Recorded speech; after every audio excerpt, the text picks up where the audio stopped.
¿Qué tal? Buen día. Nosotros somos los residentes de cirugía maxilofacial del Centro Médico Nacional La Raza. Nuestro tema es sistema inmune en la clase de fisiología médica. Nuestros nombres: Aguascalientes Medina Aaron Alejandro, Elizondo González Juan Carlos de Jesús, González Pérez Ricardo y Rodríguez Moreno Alan Ernesto.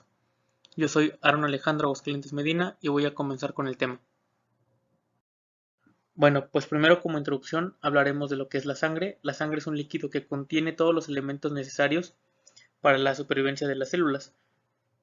Este vehículo de transporte de materiales, que pasa a través de los vasos sanguíneos y es impulsado por el corazón, llega a los distintos lugares del organismo. La sangre forma parte del líquido extracelular y sus componentes tienen que permanecer en los límites fisiológicos normales para mantener estable el medio interno del individuo. Para ello es necesario que los tejidos reciban un aporte adecuado de oxígeno y materiales nutritivos, mantener la continuidad de las paredes de los vasos sanguíneos, así como defender al organismo de los agentes patógenos que causan las enfermedades. Todas estas funciones las llevan a cabo las distintas células que están en la sangre, y además el intercambio constante de los distintos compuestos orgánicos e inorgánicos de la sangre y entre los tejidos es necesario para el funcionamiento normal del organismo. La sangre es un líquido que es más denso que el agua, su densidad varía entre 1050 y 1060. También se sabe que es entre 5 y 6 veces más viscoso que el agua, debido a todas las células que contiene. El pH medio es de 7.4. Se sabe que el volumen total de la sangre circulante representa aproximadamente entre el 6 y el 8% del peso corporal en un individuo adulto y varía entre 4 y 6 litros en promedio. En los niños y las personas jóvenes este porcentaje supone entre el 8 y el 9% del peso corporal, debido a que en estos individuos el porcentaje de agua es mayor. En cuanto a la composición de la sangre, sabemos que el plasma supone del 54 al 55% aproximadamente del volumen total de sangre, y las células contenidas en la sangre suponen entre el 45 y 46% restante. Las células sanguíneas son de tres tipos: eritrocitos, hematíes o glóbulos rojos, los leucocitos o glóbulos blancos y las plaquetas o trombocitos. Los hematíes normalmente representan el 45% del volumen total de la sangre. El resto de las células suponen tan solo el 1%. El plasma está constituido principalmente por agua, que es del 91 al 92%, y sólidos. La mayor parte del material sólido son proteínas, en un 7% aproximadamente, y el resto, que es el 1.5% aproximadamente, es de otros solutos. De las proteínas, pues la más importante, como lo sabemos, la más abundante es la albúmina, que es la principal responsable del valor de la presión oncótica del plasma. También aquí pues va a haber globulinas, fibrinógeno, factores de la coagulación, electrolitos, productos de desecho, aminoácidos, lípidos, hormonas, enzimas, eh, aminoácidos, y todo esto para complementar los componentes dentro de la sangre. En cuanto a las funciones de la sangre nos sirve como un vehículo transportador de una serie de elementos necesarios para mantener la estructura y función del organismo. La sangre va a cumplir diversas funciones, principalmente tres: una función de transporte, regulación y protección, que estas funciones nos van a ayudar a mantener la constancia del medio interno. En cuanto al transporte, la sangre va a transportar diversos nutrientes como la glucosa, aminoácidos, ácidos grasos, vitaminas, electrolitos, desde el aparato digestivo hasta las células. Además, también va a recoger los productos de desecho del metabolismo, como la urea, el ácido úrico, la creatinina, la bilirrubina, y los va a transportar hacia los órganos excretores. Así también la bilirrubina es transportada al hígado para ser excretada en las heces, y los productos nitrogenados a los riñones para ser eliminados en forma de orina. Las hormonas, que son producidas principalmente en las glándulas endocrinas, también se transportan por este medio hasta los órganos donde van a ejercer su acción. En cuanto a la regulación, la sangre ayuda a mantener el pH de los tejidos, evitando cambios bruscos del pH en la sangre. También va a ayudar a mantener la temperatura corporal ya que va a transportar calor generado en las reacciones metabólicas hasta la piel y los pulmones y ya después se va a despedir al exterior. En cuanto a la protección, la sangre va a controlar sus propias pérdidas mediante el proceso de hemostasia o coagulación. Por otra parte, los leucocitos y algunas proteínas plasmáticas, como los anticuerpos del sistema de complemento, van a proteger al organismo de agentes extraños como bacterias, virus, toxinas. Hablando de la hematopoiesis, todas las células proceden de un precursor común indiferenciado no comprometido, que se denomina en la literatura como célula madre pluripotencial o también llamada como célula ítem o por sus siglas UFC-LM, que significa unidad formadora de colonias linfoide-mieloide. A partir de esta célula madre pluripotencial se van a formar dos precursores indiferenciados o multipotenciales, que son la célula madre de la línea linfoide o UFC-L y la célula madre de la línea mieloide o UFC-GEMM, que significa unidad formadora de colonias de granulocitos, eritrocitos, monocitos y megacariocitos. Hablando un poco más de la hematopoiesis, los linfocitos se originan en la médula ósea a partir de la célula madre multipotencial linfoide y también se producen en respuesta a estímulos antigénicos en los tejidos linfoides periféricos, que son los ganglios linfáticos, el vaso y las acumulaciones de linfocitos que se encuentran en la pared de los sistemas gastrointestinal, urinario y respiratorio. Los elementos celulares de tejido mieloide tienen en común el hecho de que se producen únicamente en la médula ósea en el individuo adulto. En la médula ósea, las células madre multipotenciales mieloides se multiplican y la mayor parte de ellas se diferencian en células prediferenciadas o células progenitoras comprometidas. Estas células prediferenciadas se dividen con gran rapidez y varias veces antes de dar lugar a las distintas líneas celulares verdaderamente diferenciadas. Hay 5 tipos de células prediferenciadas de la línea mieloide. La que da origen a la formación de eritrocitos, que es la UFC-E, la que da origen a la formación de plaquetas, la UFC-MEG o célula progenitora de megacariocitos, la precursora tanto de neutrófilos como de monocitos, que es la UFC-GM o célula progenitora de granulocitos y monocitos, a partir de la que se forman dos células prediferenciadas específicas, que son las granulocíticas o UFC-G, que se convierten en neutrófilos posteriormente, y las monocíticas o UFC-M, que dan lugar a los monocitos. También tenemos a la célula que da origen a la formación de eosinófilos, que es la UFC-EO, y la que da origen a la formación de basófilos o UFC-BAS. Hablando de los factores necesarios para la producción de células sanguíneas, las células sanguíneas se forman por la actuación de diversos factores de crecimiento y factores de diferenciación, hormonas y citoquinas. Por ejemplo, la hormona eritropoyetina estimula la proliferación de precursores de eritrocitos y la hormona trombopoyetina estimula la proliferación de los precursores de plaquetas. Las citoquinas son glucoproteínas producidas por distintos tipos celulares como los leucocitos, macrófagos y fibroblastos y por células de la médula ósea. Hay dos familias importantes de citoquinas que estimulan la formación de células sanguíneas, que son los factores estimulantes de colonias y las interleuquinas. También hay citoquinas que son inhibidoras de la formación de células sanguíneas, por ejemplo, el factor de necrosis tumoral, el factor transformador de crecimiento y los interferones. El hierro es necesario específicamente para la síntesis de hemoglobina.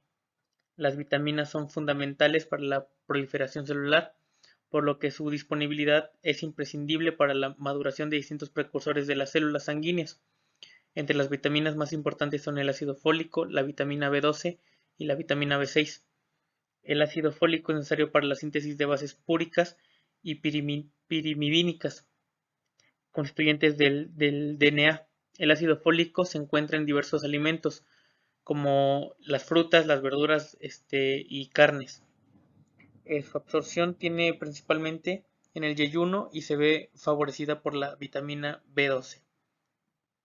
La vitamina B12, su carencia va a dificultar la hematopoiesis, ya que es necesaria para la utilización del ácido fólico durante este proceso.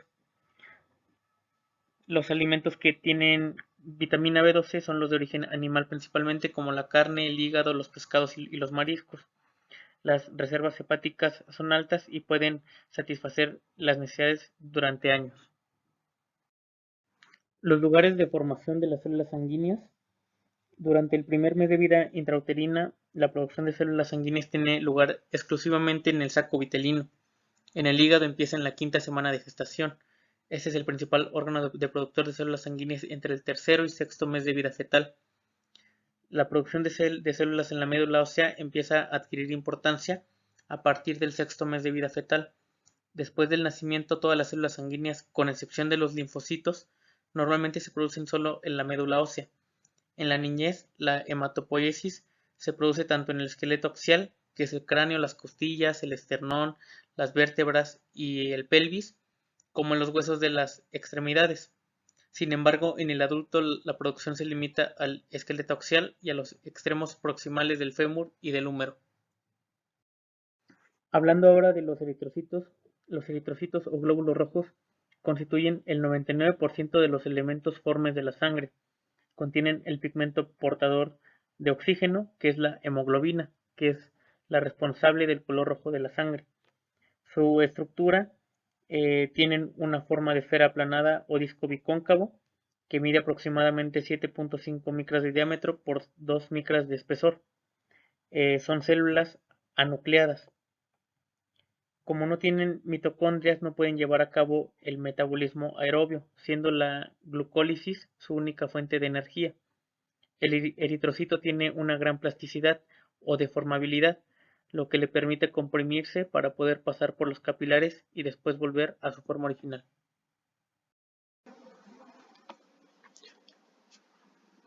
Mi nombre es Alan Ernesto Rodríguez Moreno, soy residente del Centro Médico Nacional La Raza y voy a continuar con el tema. Cuantificación de las hematías. La cantidad de hematías en la sangre se valora de acuerdo con 3 mediciones: el recuento del número de hematías, la cantidad de hemoglobina y el hematocrito en porcentaje. Estos parámetros no siempre varían en el mismo sentido ni de forma simultánea, por lo que hay que determinar siempre los valores. La anemia se produce cuando en la sangre existe una disminución de su capacidad transportadora de oxígeno, lo que puede ocurrir si hay un número insuficiente de glóbulos rojos. En realidad no se habla de anemia más que cuando los niveles de hemoglobina son inferiores a los normales, ya que lo que tiene que valor funciona es el hematíe por sí mismo, sino la cantidad de hemoglobina. Otros parámetros que reflejan la variación del tamaño y del contenido de la hemoglobina de los eritrocitos es el volumen corpuscular medio, que indica las dimensiones de los hematíes, la hemoglobina corpuscular media, que indica el contenido de hemoglobina por cada hematíe en valor absoluto, y la concentración corpuscular media de hemoglobina, que indica la concentración de hemoglobina por hematíe en porcentaje. Función de los eritrocitos.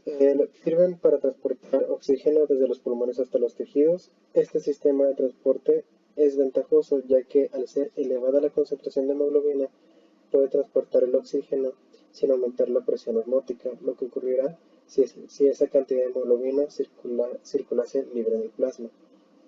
Los eritrocitos también sirven para transportar CO2 desde los tejidos hasta los pulmones, pero a diferencia del transporte de oxígeno, los eritrocitos solo transportan una parte del CO2, esto en un 22%, alrededor del 5% disuelto en el plasma, y el resto de CO2, más o menos un 73%, se transforma como CO3 en su parte negativa.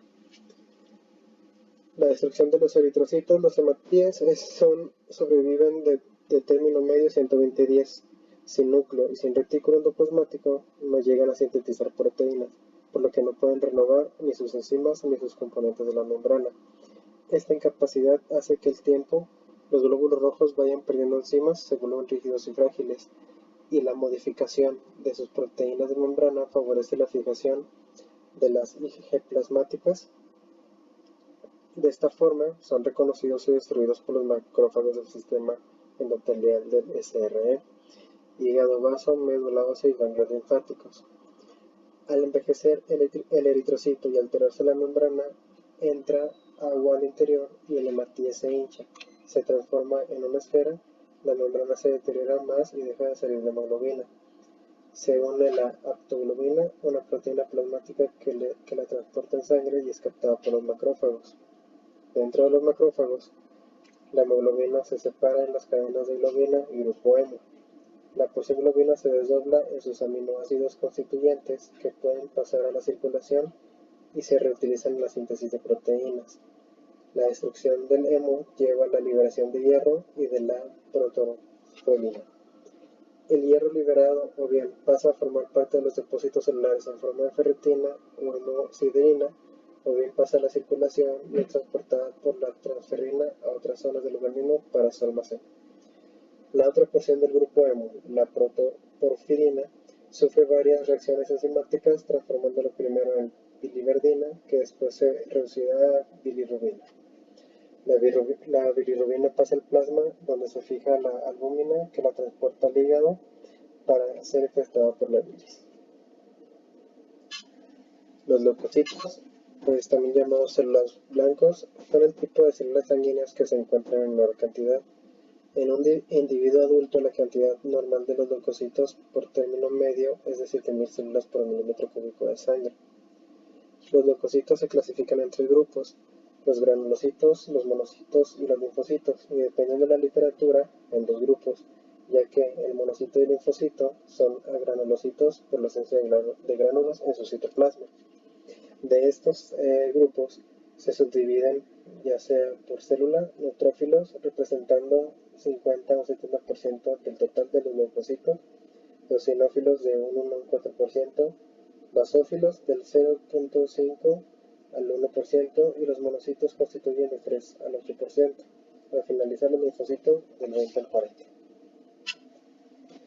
Los granulocitos son leucocitos polimorfonucleares, porque también tienen un núcleo segmentado en varios lóbulos. Poseen un número de gránulos en su citoplasma y en función de la coloración se adquieren estos grupos al teñirlos y se distinguen en tres grupos: los neutrófilos, que se tiñen de color lila pálido, eosinófilos de color anaranjado y los basófilos de color violeta oscuro. Los neutrófilos, en la médula ósea se distinguen distintos tipos celulares a partir de la célula prediferenciada, que es el UF-C, que da origen a los neutrófilos maduros. Estas células son en orden la maduración creciente en mieloblastos, promielocitos, los metamielocitos y los polinuclear neutrófilos. Este proceso dura unos 7 días y los neutrófilos maduros permanecen 3 días en la médula antes de poder pasar a la sangre. Esto hace que siempre existan células de reserva en la médula ósea. Los neutrófilos adquieren en su membrana plasmática receptores para el fragmento F de la Ig y para los fragmentos C3b y C5a del sistema del complemento. La adquisición de estos receptores de membrana permite a los neutrófilos fagocitar las bacterias recubiertas con anticuerpos y fragmentos del sistema del complemento. Viven entre 4 y 5 días. Las funciones: los neutrófilos abandonan la sangre atravesando el endotelio capilar a través de pequeños poros y entran en los tejidos. Continuando con el tema, hablaremos del mecanismo de defensa del organismo en el sistema inmunitario. Soy Juan Carlos Elizondo González, residente de cirugía maxilofacial del Centro Médico Nacional La Raza. El organismo tiene la capacidad de resistir y rechazar el ataque de microorganismos o toxinas, así como de otras sustancias extrañas que pueden dañar tejidos y órganos. Mediante los mecanismos de defensa se pueden eliminar bacterias, los virus, parásitos y células anómalas o cambiantes que pueden originar un cáncer. Esta defensa es ejercida por los leucocitos, dentro de los cuales los más importantes son los linfocitos y los macrófagos. Al reaccionar ante agentes lesivos que atacan al organismo, provocan respuestas y reacciones inmunitarias. En ocasiones, estas reacciones tienen efectos nocivos que intervienen en el desarrollo de alergias y otros tipos de reacciones de hipersensibilidad, en el rechazo de órganos trasplantados, así como en el desarrollo de enfermedades autoinmunitarias. Inmunidad inespecífica innata o natural. El mecanismo son barreras externas, células fagocíticas, células natural killer, la inflamación y las proteínas antimicrobianas. Las barreras externas, como la piel, está en existencia de células queratinizadas empaquetadas en la capa más externa del epitelio, la epidermis.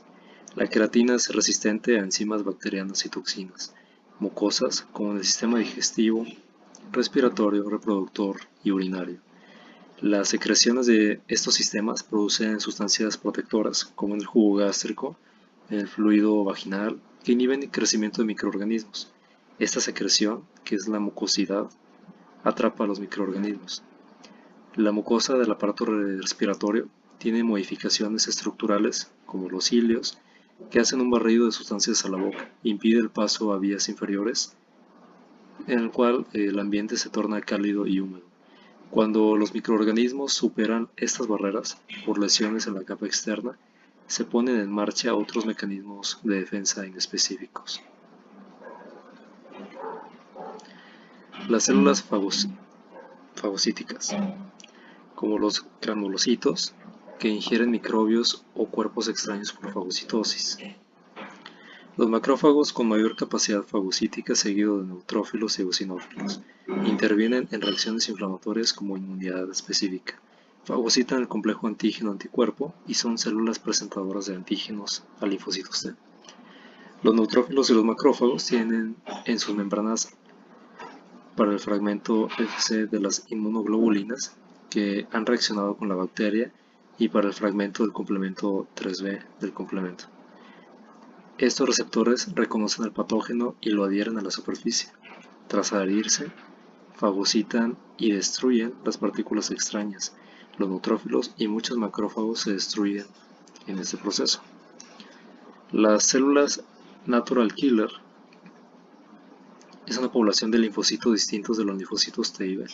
Están presentes en el vaso, en los ganglios linfáticos, la médula ósea y en la sangre. Tienen capacidad de lisar células infectadas por virus, células tumorales sin exposición y activación de mecanismos de defensa específicos.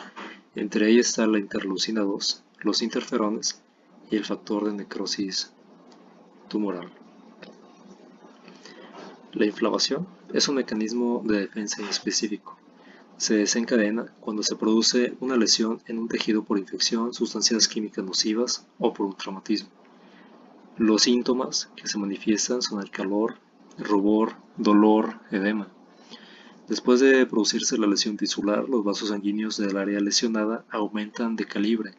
Aumenta el flujo sanguíneo a la zona dañada, por lo que aumenta el aporte de proteínas plasmáticas y de células fagocíticas, que se marginan en las paredes del endotelio y los atraviesan por diapédesis para acceder a zonas dañadas del tejido. También aumenta la permeabilidad de los capilares a las proteínas plasmáticas que pasan al intersticio. La fisiopatología de inflamación incluye un estímulo nociceptor como el agente causante, como el virus. Va a ocurrir una vasoconstricción periférica, posteriormente una vasodilatación, como la permeabilidad vascular y los procesos ya mencionados anteriormente. Activación de citocinas, activación de mediadores químicos y la activación de las plaquetas. Los mediadores que intervienen en la inflamación, como la histamina, es liberada por los mastocitos y los basófilos. Las interleucinas, liberada por fagocitos, tras unirse al patógeno. Estimula la producción de proteínas de fase aguda. Se sintetizan en el hígado, como la interleucina 1, la proteína se reactiva. Las quininas se encuentran en forma activa en los neutrófilos. Se transforman en forma activa por mediación del factor 12 de coagulación al estar en contacto con tejido lesionado. Las prostaglandinas son liberadas por células endoteliales. Van a intensificar los efectos de la histamina y de las quininas. Proteínas antimicrobianas como la transferrina, el sistema de complemento y los interferones. El sistema de complemento son proteínas que circulan en plasma en forma inactiva. Están constituidos por una serie que va del complemento 1 al 9. Al activarse interaccionan en forma secuencial, reacción de cascada. Estos efectos tienen aumento de la eficacia de los mecanismos de defensa inespecíficos. Hay una respuesta inflamatoria. Como específicos, se activa por dos vías: la clásica, desencadenada por complejo antígeno-anticuerpo, inmunoglobulina M o inmunoglobulina G, y la vía alternativa, desencadenada por presencia de polisacáridos bacterianos, virus y parásitos. Favorece la fagocitosis del agente patógeno por las células fagocíticas. Es una opsonización. Atrae a más células fagocíticas con quimiotactismo y actúa sobre la membrana del microbio, agujerándolo, lo que provoca su ruptura, como la citólisis. La proteína C reactiva va a activar y regular el complemento de la vía clásica. El complemento 3A y complemento 5A va a promover la quimiotaxis y el reclutamiento de los neutrófilos y mastocitos. Va a haber una activación de las aminas vasoactivas, va a haber una permeabilidad vascular y moléculas de adhesión. Los interferones son secretados por células que han sido atacadas por el microbio agresor. Estos interferones se unen a receptores superficiales y estimulan la síntesis de otras proteínas que inhiben o interfieren en la replicación viral. El interferón alfa es producido por leucocitos. El interferón beta lo producen células que no pertenecen al sistema inmunitario. Y el interferón gamma tiene propiedades antivirales, aumenta la capacidad fagocitaria y lítica de fagocitos y aumenta la actividad de las células natural killer.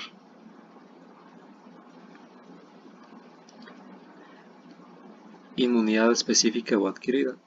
Se pone en marcha cuando el antígeno interacciona con las células propias del sistema inmunitario, macrófagos y linfocitos.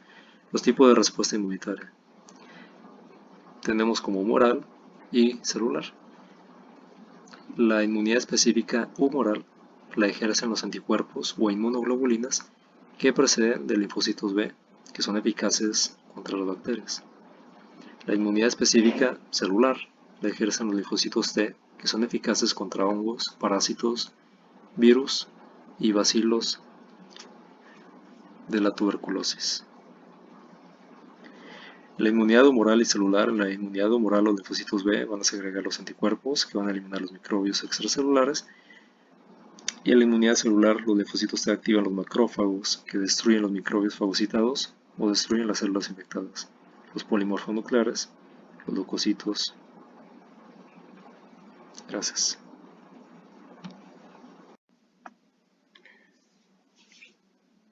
Buenos días, mi nombre es Ricardo González Pérez y voy a continuar con el tema de anticuerpos.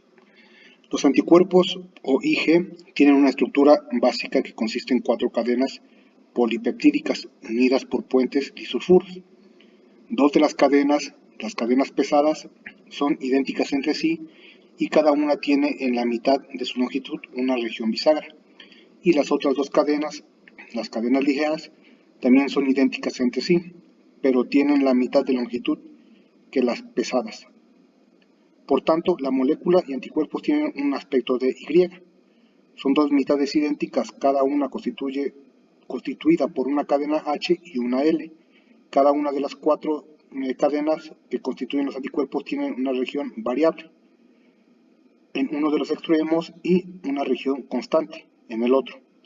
Las regiones V de las cadenas H y L se combinan y constituyen el lugar de reconocimiento del anticuerpo. Las regiones C tienen otras funciones como fijación y activación del complemento o lugar donde se unen las células fagocíticas. Existen 5 tipos de inmunoglobulinas: la inmunoglobulina M o IgM, IgG, IgA, IgD e IgE. La IgG es la más abundante en el plasma y esta supone el 75% del total y es la que predomina en la respuesta secundaria. Es la única IG capaz de atravesar la placenta, lo que asegura la protección del recién nacido durante los primeros meses de vida. La IgG activa el sistema de complemento por la vía clásica y además aumenta la protección contra infecciones, ya que al unirse a través de su región F a receptores específicos presentes en los neutrófilos y macrófagos, estimula la fagocitosis de los microorganismos infecciosos que han sido cubiertos por esta IgG.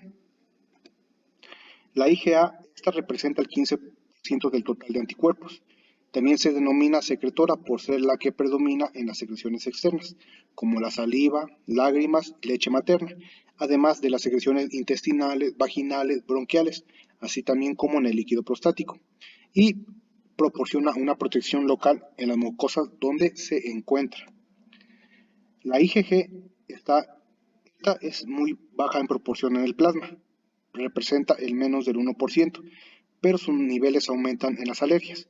Esta se caracteriza por la capacidad para unirse con gran afinidad a los receptores F, presentes en los mastocitos y basófilos, y es la IgG más importante en la lucha contra los parásitos. La IgM es el primer tipo de anticuerpo que se libera en el plasma tras la exposición inicial a un antígeno, y este puede activar el sistema de complemento por la vía clásica e interviene en la reacción de aglutinación. Esta IgG representa entre el 5 y el 10% del total de las IgG y es exclusivamente intravascular, y esta también se encuentra en la superficie de las células B, donde actúa como receptor antígeno. Por último, la IgD, esta está presente en la membrana de las células B, donde actúa como receptor antígeno. Su concentración sérica es muy baja y su función biológica no se conoce muy bien, aunque se postula que es importante en la diferenciación de los linfocitos tras su activación por los antígenos. ¿Cuál es su función de los anticuerpos? Cada anticuerpo es específico para un antígeno en particular, de forma que cuando entran en contacto quedan fijados por el epitopo del antígeno y el paratopo del anticuerpo. Una vez que se ha formado el complejo antígeno-anticuerpo, puede desencadenarse 1. Una acción directa del anticuerpo sobre el agente invasor mediante algunos de los siguientes mecanismos: neutralización, aglutinación, precipitación o lisis, y 2. La activación del sistema de complemento. Estas etapas que representan la primera, la neutralización, es el mecanismo más importante en la destrucción de los anticuerpos, pues bloquean a los antígenos los lugares específicos donde se encuentran las toxinas que secretan, de manera que no pueden unirse a las células del tejido. Por tanto, los anticuerpos neutralizan las toxinas y el complejo antígeno-anticuerpo, formando un destruido por los fagocitos. Este es uno de los mecanismos de actuación de la IgG. La siguiente es la aglutinación. Debido a la naturaleza bivalente de los anticuerpos y a los múltiples lugares antígenos de la mayor parte de los agentes invasores, los anticuerpos pueden unirse a varios antígenos aglutinándolos. La IgM es la aglutina más importante, seguida de la IgG. El siguiente paso es la precipitación.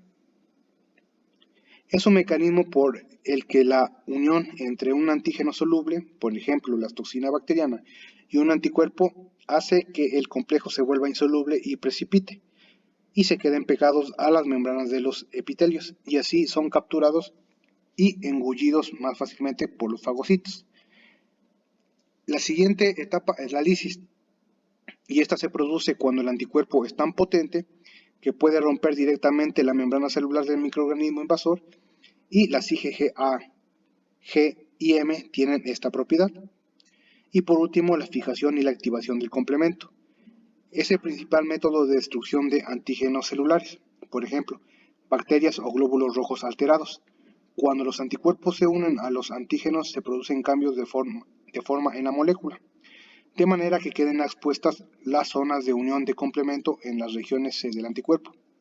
Así, el complemento se fija a la superficie del antígeno y provoca lisis celular. Además, fracciones liberadas durante la activación del complemento, aumentando la respuesta inflamatoria y, por lo tanto, promueve la fagocitosis. De aquí podemos ver un diagrama donde cada anticuerpo es específico para un antígeno en particular, y por lo tanto, una vez que se forma el complejo antígeno-anticuerpo, se van a desencadenar la fijación y activación del sistema de complemento, por lo tanto la fagocitosis, la inflamación y la lisis, y la activación del antígeno por la neutralización, aglutinación, precipitación y lisis, que ya expliqué anteriormente. La inmunidad celular está principalmente representada por los linfocitos T. Estos son los mediadores de la inmunidad celular, que es más compleja que la humoral, debido a los distintos tipos y funciones de las células T. Hay tres tipos de linfocitos T. Uno son células efectoras, como los linfocitos T o citotóxicos, y mientras que los otros dos tipos restantes son los linfocitos T o cooperadores, o también conocidos como de Hepper, y linfocitos T supresores. Tienen funciones reguladoras, además de clasificarse según su función. Las células T se clasifican en función a las glucoproteínas que encuentran en las células maduras, es decir, es función de los receptores de su membrana. Estos son distintos de los receptores de reconocimiento antigénico, pero intervienen en las interacciones que suceden en la respuesta inmunitaria celular y que se producen entre la célula T y otras estructuras. Las células que llevan en su membrana la glucoproteína CD4 son los linfocitos cooperadores, o los que también se les denomina células T4, mientras que las células que llevan la proteína CD8, o también conocidas como células T8, son las subpoblaciones de linfocitos citotóxicos y supresores. Aunque ambos brazos de la respuesta inmunitaria, tanto la humoral como la celular, pueden responder del mismo antígeno, lo hacen de modo distinto. Los anticuerpos producidos a partir de los linfocitos B pueden reaccionar con microorganismos intactos, antígenos solubles y antígenos que se encuentran en la superficie de células extrañas que están circulando libremente en los líquidos corporales. Al unirse a un antígeno, se forma el complejo antígeno-anticuerpo, que en general no destruyen al antígeno, sino que lo prepara para su destrucción por mecanismos de defensa inespecíficos y por respuestas inmunitarias celulares desencadenadas por los linfocitos T, los cuales los activan. Sin embargo, los linfocitos T son incapaces de reaccionar con antígenos libres que se encuentren en la sangre o en la linfa. Las células T pueden reconocer y responder solo a fragmentos antigénicos que se encuentran en la superficie de las células del organismo. Por tanto, las células T intervienen en las interacciones célula-célula y el ataque directo de los linfocitos T citotóxicos se ejerce sobre células de organismo que están infectadas por virus, bacterias o parásitos, células corporales cancerosas o anormales y células extrañas de tejidos trasplantados. El reconocimiento antigénico y proliferación y diferenciación de las células T. Los linfocitos T en su superficie receptores antigénicos de membrana que reconocen y se unen a fragmentos antigénicos que les son representados por moléculas CMH, tanto de tipo 1 como de tipo 2. Los linfocitos T reconocen antígenos asociados a moléculas del CMH2 que les son presentados por los macrófagos, los cuales han sido fagocitados y procesados previamente, o por los linfocitos B. Los linfocitos T reconocen antígenos asociados a las moléculas CMH1, que les son presentados por cualquier célula nucleada del organismo. Normalmente las células T están inactivas, pero cuando un antígeno está presente, las células T que tengan los receptores de membrana específicos para este cuerpo se unen a él. Este reconocimiento antigénico es la primera señal para que se activen las células T. No obstante, se necesita una segunda señal coestimuladora. Hay distintos tipos de coestimuladores. Uno de ellos son las citocinas, por ejemplo la interleucina 1, secretada por los macrófagos, y la interleucina 2, la cual es secretada por los linfocitos T cooperadores, y otros coestimuladores son las moléculas B7, CD28 de los Ig o anticuerpos. Los linfocitos T cooperadores o de Hepper son los más numerosos y desempeñan un papel fundamental en la inducción de la respuesta inmunitaria. Tras el reconocimiento antigénico por parte de las células T y el coestímulo de las interleucinas 1, estos linfocitos secretan varias citofinas con acción diversa, entre ellas la interleucina 2, 3, 5, 6 y el factor de células de crecimiento de granulocitos y monocitos y el factor interleucina. Estos linfocitos ayudan a las células B y otros linfocitos T a las células NK o natural killers y a los macrófagos activarse y proliferar. Igualmente, los linfocitos T citotóxicos de vectores o citolíticos pueden reconocer y destruir directamente a los microorganismos o a células del propio organismo. Tras unirse el antígeno asociado a las moléculas, liberan perforinas, que abren agujeros en las membranas de las células atacadas y además liberan factor de necrosis tumoral alfa, citocinas que también contribuyen a la defensa. Estos linfocitos pueden actuar especialmente contra células que han sido infectadas por virus, células cancerígenas, células de tejidos trasplantados u otros tipos de células reconocidas como extrañas por el organismo. Los linfocitos T citotóxicos activados desarrollan la capacidad lítica explicada y expresan receptores para la interleucina 2, por lo que adquieren la capacidad para responder a la estimulación por los linfocitos T. Los linfocitos T supresores también son CD8, aunque son un tipo de linfocito distinto de los anteriores y de funciones menos conocidas. Parecen ser los encargados de regular las funciones de las células T y, al suprimirlas, de descontrolar la magnitud de la tolerancia inmunológica. Por eso, estas células T supresoras no funcionan adecuadamente, pueden aparecer las enfermedades autoinmunitarias.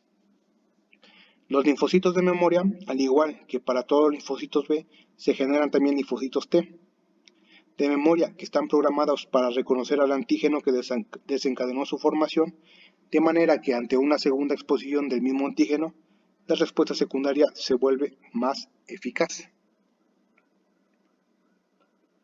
Las plaquetas.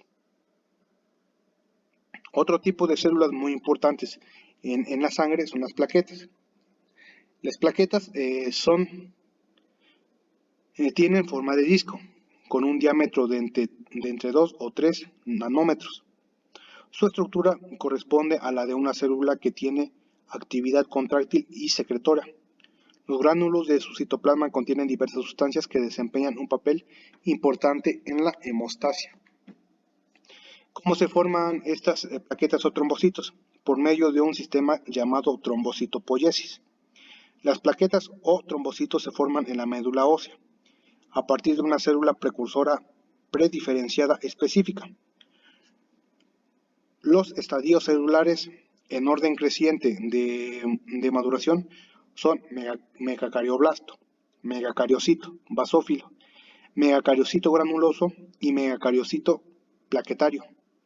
En el proceso de maduración se forman numerosos gránulos y en la membrana plasmática sufre una serie de invaginaciones, de manera que va desarrollando una red interna de membrana que fraccionan el citoplasma. Por tanto, las plaquetas carecen de núcleo y se originan por fragmentación del citoplasma del megacariocito. Y de cada megacariocito se forman entre unas 5.000 plaquetas.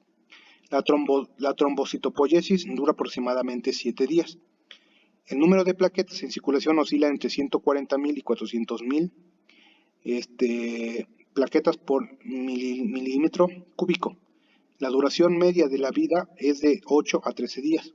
Cuando disminuye el número de plaquetas circundantes, o también conocido como citropenia, aumenta la producción en la médula ósea, regulada por la trombocitopoietina, hormona sintetizada fundamentalmente en el riñón, que estimula la proliferación y maduración del megacariocito. De las plaquetas circundantes, un tercio se acumula en el vaso y los 2 tercios restantes permanecen en la circulación. Todo esto forma un sistema llamado hemostasia.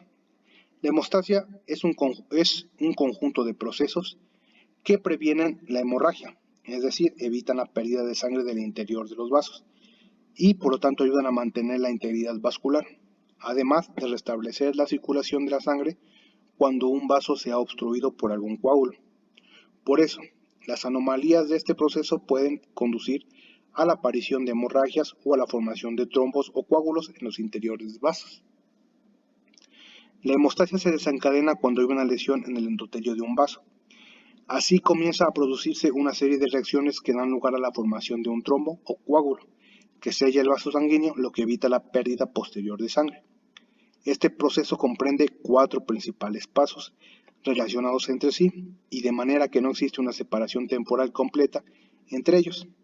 Y estos pasos son: vasoconstricción del vaso lesionado, acumulación, adhesión y agregación de plaquetas en lugar de la lesión, activación de las reacciones de la coagulación o fibrinoformación y por último la fibrinólisis. Último, vasoconstricción.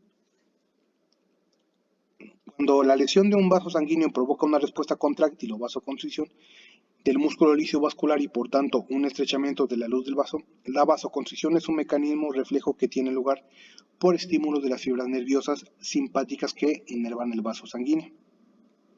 Posteriormente también contribuyen a la vasoconstricción sustancias liberadas por las plaquetas activadas como el tromboxano A y la serotonina. La adhesión y agregación de plaquetas cuando la formación del trombo blanco o tapón plaquetario en la zona dañada del proceso de adhesión y agregación plaquetaria junto con la vasoconstricción previa se denomina hemostasia primaria. En primer lugar, las plaquetas se adhieren al colágeno del subendotelio del vaso que queda al descubierto cuando se daña la pared. Cuando la plaqueta contacta o bien con el colágeno o con otra plaqueta, se activa. Al activarse cambia de forma y se hace esférica. Emite pseudópodos y descarga el contenido de sus gránulos, liberando diversas sustancias, como por ejemplo la serotonina y el fibrinógeno, que contribuyen a que se atraigan más plaquetas en la zona y que se adhieran unas a otras. A esto se le llama agregación. Esto hace que se forme una masa de plaquetas cada vez más compacta y en aumento el tapón plaquetario. Al mismo tiempo que se agregan las plaquetas se activa el factor 3, un fosfolípido de la membrana plaquetaria que se fija a las proteínas plasmáticas de la coagulación e intervienen en la formación de trombina. La trombina también promueve la activación y la agregación de plaquetas. La agregación de plaquetas está controlada por prostaciclina, que la inhibe.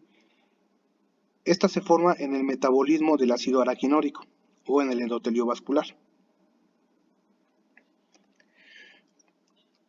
Para la coagulación, coagulación o hemostasia secundaria es un proceso complejo en el que una proteína soluble, el fibrinógeno, se convierte en una red de fibrina insoluble, que constituye el armazón del tapón plaquetario, reforzándolo y que tapa glóbulos rojos, leucocitos y plaquetas en el lugar de la lesión vascular, dando lugar a la formación del trombo o coágulo. El fibrinógeno se rompe por la actuación proteolítica de la trombina, enzima que se activa en el proceso de coagulación, y la coagulación se produce por la activación secuencial por proteólisis de una serie de factores que se encuentran en el plasma en forma inactiva. A esto se le conoce como cascada de la coagulación y tienen un efecto en amplificación biológica de forma que un mínimo estímulo inicial se transforma en la producción a gran escala de la trombina, que se transforma en fibrinógeno y posteriormente en fibrina. Las proteínas plasmáticas de la coagulación que se pueden designar con números romanos o con su nombre habitual son los siguientes: factor 1, fibrinógeno; factor 2, trombina; factor 3, tromboplastina tisular; factor 4, calcio; factor 5, proacelerina; factor 7, proconvertina; factor 8, factor de von Willebrand o factor antihemolítico A; factor 9, factor de Christmas o factor antihemofílico B; factor 10, factor de Stuart; factor 11, antecesor plasmático de la tromboplastina o factor antihemolítico C; factor 12, factor de Hagemann o factor de contacto; y factor 13 o factor estabilizador de la fibrina. También participan en la coagulación la procalcicreína plasmática o factor de Fletcher y el cininógeno plasmático o factor de Fitzgerald. Los factores 1, Los factores 1, 5, 8 y 13 se consumen durante la coagulación, por lo que no están en el suero. Esto no ocurre con el resto de los factores, que se pueden encontrar tanto en el plasma como en el suero. Los factores 7, 2, 9 y 10 necesitan vitamina K para poder sintetizarse. La mayor parte de los factores de la coagulación se sintetizan en el hígado. La coagulación se puede desencadenar por dos vías, la intrínseca y la extrínseca, que en realidad son dos caminos para llegar a la activación del factor 10, y de ahí el factor que se conoce como vía común. A partir de ahí el resto del proceso.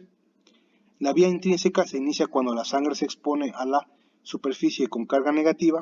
Esto puede ocurrir cuando se lesiona en un endotelio de los vasos sanguíneos y la sangre entra en contacto con el colágeno. También puede suceder fuera del organismo al entrar la sangre en contacto con el vidrio. Comienza con la activación del factor 7, que activa a la precalicreína plasmática y se convierte en calicreína, que a su vez activa el cininógeno plasmático, dando lugar a las quininas. Y la calicreína y las quininas actúan como cofactor en esta vía intrínseca. La vía extrínseca es mucho más rápida que la intrínseca y se pone en marcha cuando la sangre se pone en contacto con productos del tejido lesionado, específicamente la tromboplastina tisular. Una vez formado el coágulo, la actina y la miosina de las plaquetas atrapadas en la red de fibrina interaccionan de un modo similar al que sucede en el músculo. La contracción resultante tira de las hebras de fibrina hacia las plaquetas, exprime su suero y disminuye el tamaño del coágulo. Este proceso se denomina retracción de coágulo y síntesis entre los vasos sanguíneos lesionados. Este proceso lo inicia la trombina al iniciar la liberación del calcio almacenado en el citoplasma de las plaquetas. Una vez que se forma el tapón de fibrina, se inicia otra etapa final, que es la fibrinólisis, que es la etapa donde se debe de controlar la formación de fibrina.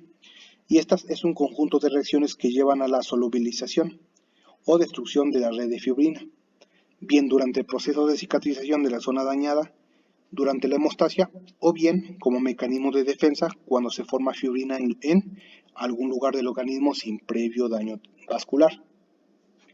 La fibrinólisis es un proceso lento, realizado por la plasmina o fibronolisina, que se forma a partir de la activación de una proenzima plasmática o plasminógeno. La plasmina es una enzima proteolítica que degrada el fibrinógeno y disuelve la fibrina. Entre los activadores de plasminógeno están la calicreína plasmática, la trombina, factores sintetizados en las células endoteliales y la urosinasa, que es una enzima sintetizada en el epitelio renal. En la clínica se utiliza la streptocinasa o proteína procedente de las cepas de estreptococo para disolver los coágulos o trombinas intravasculares, como por ejemplo en las que se pueden formar en la arteria coronaria que dan lugar a infartos del miocardio. La fibrina está regulada por inhibidores plasmáticos, como por ejemplo la antiplasmina, que inactiva la plasmina, y la macroglobulina o antitrombina 3, que inhibe la trombina, y el inhibidor de activador tisular del plasminógeno. Por nuestra parte sería todo. Le agradecemos su atención, doctor. Muchísimas gracias.